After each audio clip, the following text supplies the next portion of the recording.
Green Park Coaching Center, All India first rank, 720 out of 720. Number of students joined MBBS in 2024, 1951. Green Park Coaching Center. Srivilliputhur Andal கோயிலில் சுவாமி தரிசனம் செய்த நயினார் நாகேந்திரன் திமுக அரசு அனைத்தையுமே அரசியலுக்காகவே செய்வதாக குற்றம் சாட்டியுள்ளார். ஸ்ரீவில்லிபுத்தூர் ஆண்டாள் கோவிலில் மகாராஷ்டிரா ஆளுநர் CP ராதாகிருஷ்ணன் உடன் இணைந்து சுவாமி தரிசனம் செய்த அவர் இதனை தெரிவித்தார். ஓட்டுக்காக தான் அவங்க அரசியல் பண்ணுறாங்க தவிர வேறு அவங்க எதுக்காக மக்களின் நலன் கருதி எந்த விஷயங்களும் செஞ்ச மாதிரி தெரியல. உங்களுக்குலாம் தெரியும், சொத்து வரி உயர்வு இப்போ எவ்வளோ கூடியிருக்கு. 300% சொத்து வரியை கூட்டியிருக்காங்க. மின்கட்டண உயர்வு அறிவிக்கப்படாமலே ஒவ்வொரு ஆண்டுதோறும் 6% கூட்டிகிட்டு இருக்கிறாங்க. இதெல்லாம் மக்களுக்கு பால் விலை கூடியிருக்கு. இதெல்லாம் மக்கள் மீது சுமத்துக்கிற ஒரு சுமையாகத்தான் இருக்குது, வரி சுமை இது. ஆக இதெல்லாம் தேர்தல் காலத்தில் தான் இன்னும் ஒரு முடிவு பண்ண முடியும். நம்ம திமுக அரசாங்கம் இப்பொழுது 4 வருஷம் முடிய போகிற சூழ்நிலை.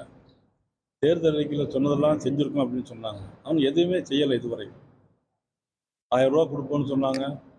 ஆனால் பாராளுமன்ற தேர்தல் வரும்போது தான் அந்த 1000 ரூபா கொடுத்தாங்க. ஓட்டுக்காக தான் அதை கொடுத்தாங்க. Green Park Coaching Center, All India first rank, 720 out of 720. Number of students joined MBBS in 2024, 1951. Green Park Coaching Center.